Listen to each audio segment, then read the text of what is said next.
देखिए, आर्थराइटिस एक ऐसी बीमारी है जो जॉइंट के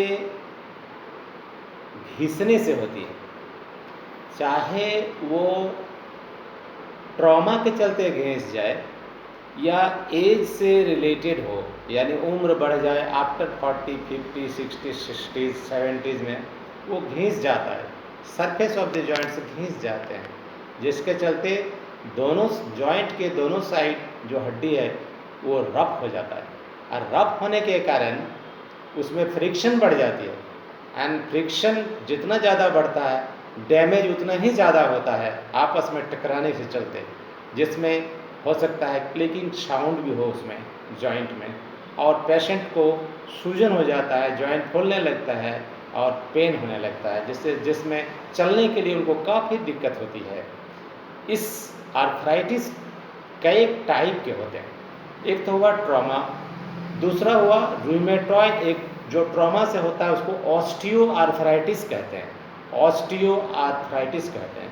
अब ऑस्टियो आर्थराइटिस सबसे ज़्यादा होती है, उसके बाद आती है रूमेटॉइड आर्थराइटिस, उसके बाद आती है रूमेटिक आर्थराइटिस, उसके बाद आती है गॉटी आर्थराइटिस।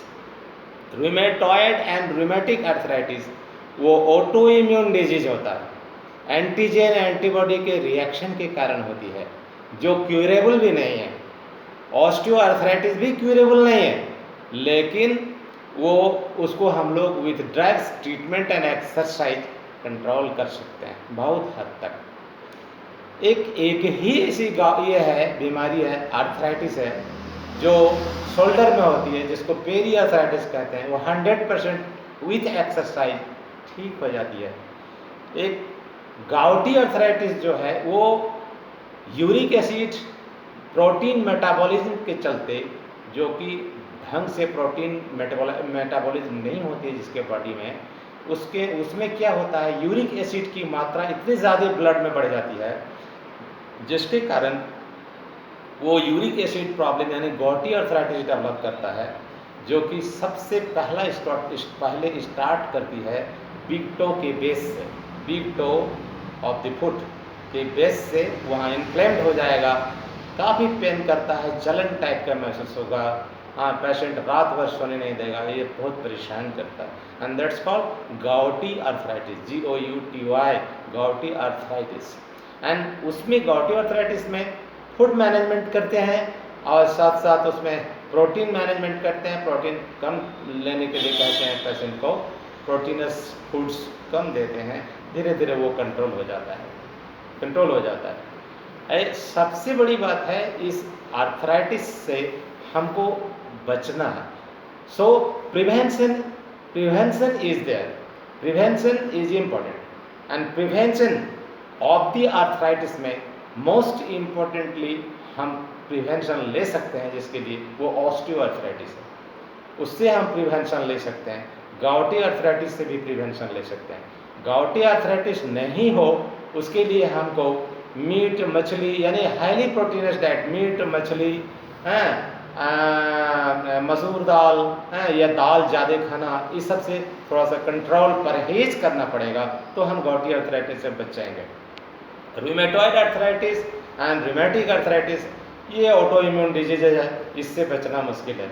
ऑन हो जाए उसके बाद हम लोग थेरापेटिकली उनको जितना कंट्रोल रख पाते हैं, विथ एक्सरसाइज जितना कंट्रोल रख पाते हैं उतना रखते हैं। Most important is osteo arthritis, prevention for osteo arthritis, ये इट्स इम्पॉर्टेंट।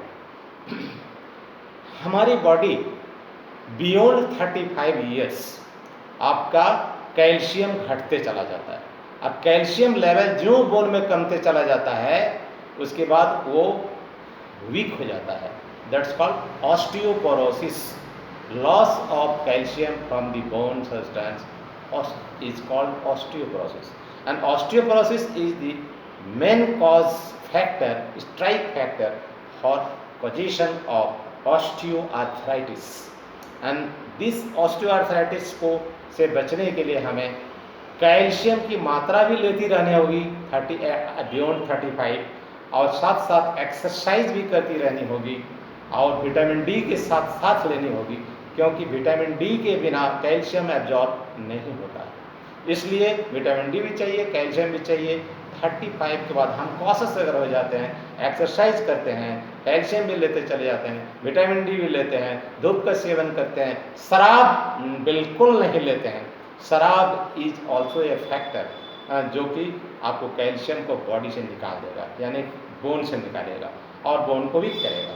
सो ये बंद होना चाहिए, शराब भी बंद होना चाहिए। एंड देयर आफ्टर इस तरीके से हम ऑस्टियोपोरोसिस से बचेंगे और एक्सरसाइज, कैल्शियम वगैरह टाइम टू टाइम लेंगे, विटामिन डी लेंगे, एक्सरसाइज करेंगे और जो स्पाइसी फूड है, शराब है, अदर्स ये सब छोड़ेंगे, तो फिर क्या होगा, हमारी कैल्शियम कंजर्वेशन आगे बढ़ेगी और हम ऑस्टियो आर्थराइटिस से बचे रहेंगे।